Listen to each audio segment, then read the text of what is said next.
season. Ford, giving drivers the most 5-star ratings.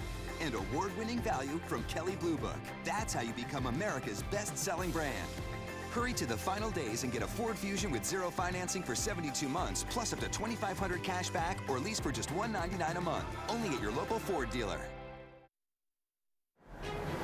First at 11 o'clock, a disturbingly vast case of animal cruelty. We're talking 100 criminal charges and animals ranging from geese to pigs to dogs. They were all living in unsafe conditions near Leesburg, and the woman who was in charge is now facing jail time. Tim Barber is joining us live in Leesburg with the investigation that's happening now. Tim, how'd they find this person in the first place? A deputy was working another case when he stumbled upon the property and stumbled upon those animals. Now, all 112 of them are here behind this fence at the Loudoun County Animal Services Center, and they are all up for adoption. The ducks are awake. You might want to start with them. Nina Stively's team is keeping busy tonight. The shelter just took in more than 100 animals, which include pigs and chickens, ducks, and dogs. Over the last 10 years, we cannot find any record of any cases bigger than this one. Investigators say Caitlin Ledger was starving the animals and keeping them in deplorable conditions on her Leesburg property.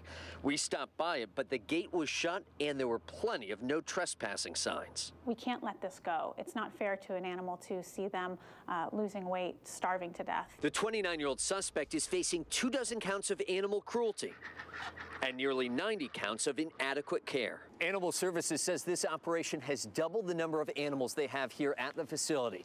You can see the ducks are right behind this fence, the chickens are over there, and the potbelly pigs are right behind the ducks. All of them are ready to be adopted. The dogs are $100, the pigs are $30, and the birds are only $1 a piece. Stively says if you see other animals in need of help, don't forget to call. We want to help. We want to address the problem as quickly as possible so that it doesn't come to this. The suspect is out on bond. She's facing up to a year behind bars and up to a $2,500 fine just for each animal cruelty charge alone. Reporting live in Loudoun County, Tim Barber, ABC 7 News. All right, Tim, thank you. And we turn to Berlin now and the active manhunt for who was behind this week's deadly truck attack there. We're going to show you a photo of Anis Amri right here of Tunisia. Germany says he is armed and dangerous and on the run. Amri's wallet and ID were found in that battered semi-truck after it plowed into a Christmas market, killing 12 people. And he's no stranger to police. According to the Associated Press, he was under surveillance until September after a tip that he was trying to get weapons for an attack. Amri had wanted asylum in Germany. However, he should have been deported, and it appears he may have slipped through the cracks. President-elect Donald Trump speaking about the tragedy today. I'm wondering how this might affect relations with Muslims. It's an attack on humanity. That's what it is. It's an attack on humanity. And it's got to be stopped. Trump was asked if this would impact his plans to potentially create a Muslim registry or to ban Muslim immigration in the U.S. Trump's response, quote, "You know my plans. All along, I've been proven to be right." Jonathan? New at 11 o'clock, new information about the election tonight. The final results are in. Hillary Clinton topped Donald Trump by 2.8 million popular votes. But again, it's the electoral votes that count the most. In fact, more Americans voted for Hillary Clinton than any other losing presidential candidate in U.S. history. And this just into the ABC 7 newsroom now. The woman in charge of Anne Arundel County Police's drug lab has been arrested. Annette Box is charged with having a controlled dangerous substance. Police say she was found carrying pills that were not prescribed to her. The department is now asking the DEA to step in and do an inventory of the lab.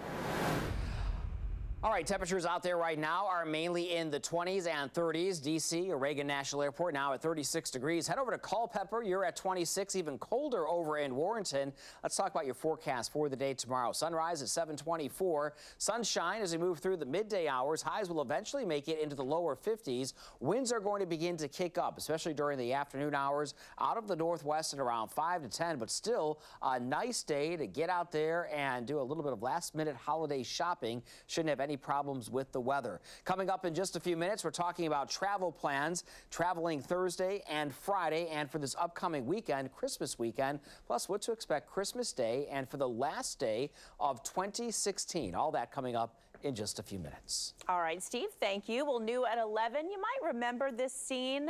Oh, it was awful. A surprise winter storm created a nightmare out on our roads.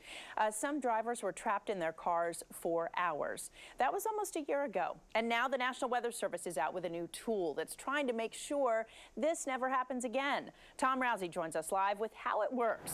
Tom, tell us about it.